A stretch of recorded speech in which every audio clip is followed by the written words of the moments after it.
আসসালামু আলাইকুম এভরিওয়ান, আশা করি সবাই খুব ভালো আছেন। মমস কিচেন ডেইলি ভ্লগসে সবাইকে শুভেচ্ছা। আজকে আমি আপনাদের সাথে শেয়ার করতে যাচ্ছি চিচিঙ্গা দিয়ে চিংড়ি মাছের মজাদার একটি রেসিপি।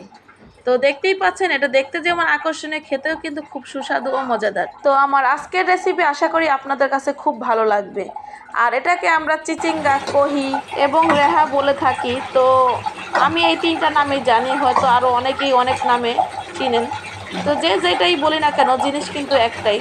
তো এই জিনিসটা চিংড়ি মাছ দিয়ে যদি রান্না করি, খেতে খুব মজা হয়। এর জন্য আমি নিয়ে নিয়েছি এখানে 1 কেজি পরিমাণ চিচিঙ্গা। চিচিঙ্গাটা আমি বেশি নিয়েছি কারণ চিচিঙ্গাটা রান্না করলে এটা কমে অল্প হয়ে যায়। আমার আজকে চিচিঙ্গাগুলো খুব ফ্রেশ ছিল। তো দেখুন চিচিঙ্গাগুলো কতটা সতেজ ছিল। আর এর জন্য নিয়ে নিয়েছি আমি কিছু চিংড়ি মাছ। তো আমি আপনাদেরকে এটার ফুল প্রসেসিং দেখিয়ে দিব।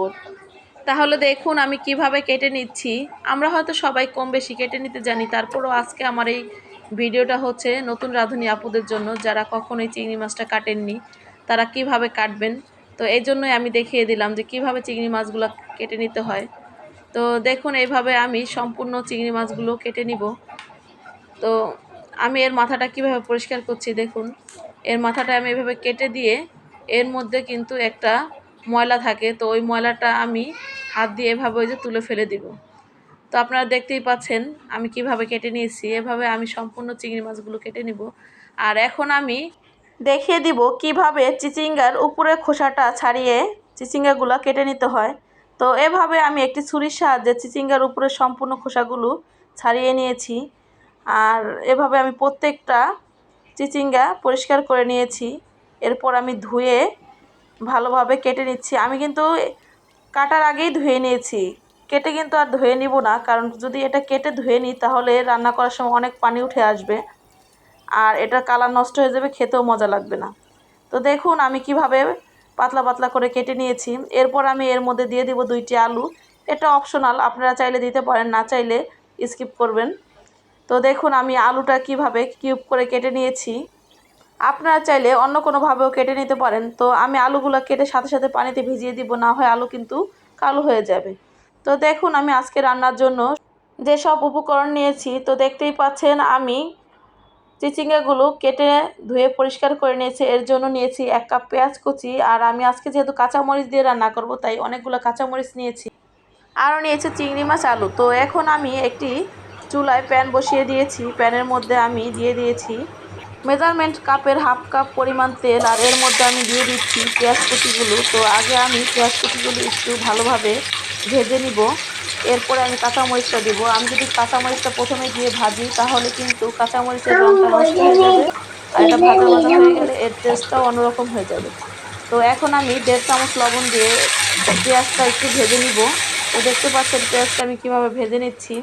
এখন আমি কাঁচামরিচগুলো দিয়ে দিব। কাঁচামরিচগুলো এই পর্যায়ে দিলে কাঁচামরিচের রঙটা ঠিক থাকে। তো কাঁচামরিচ দিয়ে ভেজে আমি এর মধ্যে দিয়ে দিব কিছু আস্ত জিরা। আস্ত জিরাটার ফোড়ন যদি আপনারা দেন তাহলে এই তরকারির টেস্টটা অনেক গুণ বেড়ে যায়। তো সেই জন্য আমি অল্প কিছু আস্ত জিরা নিয়েছি। তো এটা আমি একটু ভেজে এরপর এর মধ্যে দিয়ে দিব 1 চামচ আদা বাটা আর 1/2 চামচ রসুন বাটা।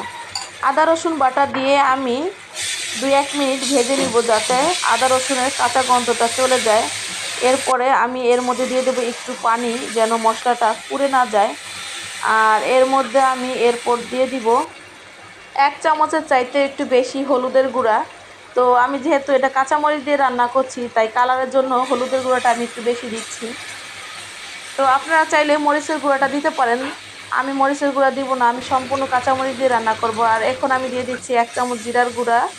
জিরার গুঁড়া দিয়ে আমি 2-1 মিনিট মশলাটা কষিয়ে নেব। আর এর মধ্যে দিয়ে দিব পরিষ্কার করে রাখা চিংড়ি মাছগুলো।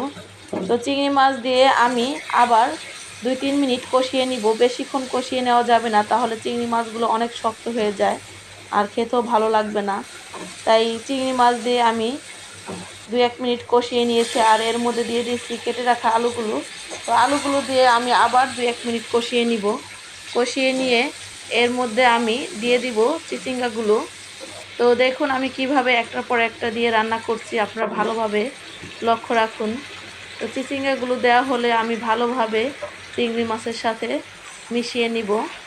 আর আমার এই ভিডিওটি যদি আপনাদের কাছে ভালো লাগে তাহলে অবশ্যই আমার চ্যানেলটি সাবস্ক্রাইব করে বেল বাটনটি অন করে রাখবেন, যেন আমার নিত্য নতুন ভিডিওগুলো আপলোড হলে আপনারা যখন খুশি তখন দেখে নিতে পারেন।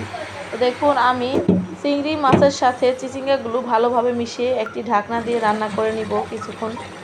আর আমি কিছুক্ষণ পর পর একটু নেড়ে চেড়ে দিব যাতে নিচে না লেগে যায়। আর আমি তরকারিটা সম্পূর্ণ পানি ছাড়া রান্না করছি, আমি কিন্তু এর মধ্যে কোনো প্রকার পানি দিচ্ছি না। চিচিঙ্গা থেকে যে পানিটা বেরিয়ে আসবে আমি ওই পানি দিয়েই তরকারিটা সম্পূর্ণ রান্না করে নিব। তো আপনাদের একটা বিষয় আমি ভালোভাবে মনে রাখতে বলেছি, যে বিষয়টা যে চিচিঙ্গাগুলো কিন্তু আমি খোসা ছাড়িয়ে ধুয়ে এরপর কেটেছি, ধোয়ার পর কিন্তু আর কাটিনি। ধোয়ার পর যদি আরও কাটেন তাহলে কিন্তু এর থেকে আরও বেশি পানি বেরিয়ে আসবে, আর এটা লাল লাল হয়ে যাবে, খেতেও ভালো লাগবে না। তো দেখুন আমি এভাবে দুইবার ঢাকনা উঠিয়ে বারবার নেড়েচেড়ে রান্না করে দিয়েছি যাতে নিচে না লেগে যায়। তো দেখুন আমার রান্নাটা সম্পূর্ণ হয়ে গেছে। তো এই তো আমার চিংড়ি মাছ আর চিচিঙ্গার রেসিপির ফাইনাল লুক। তো দেখতে তরকারিটা যেরকম আকর্ষণীয় হয়েছে, খেতেও কিন্তু খুব মজার। এভাবে যদি আপনারা তরকারিটা রান্না করেন, ফ্যামিলিতে যারা চিচিঙ্গাটা অপছন্দ করে তারাও খুব মজা করে খাবে। আর আজকের আমার এই ভিডিওটি যদি আপনাদের কাছে ভালো লাগে তাহলে অবশ্যই একটি লাইক কমেন্ট শেয়ার করে পাশে থাকবেন। ফিরে আসবো অন্য কোনো পর্বে। সবাইকে ধন্যবাদ। আল্লাহ হাফেজ।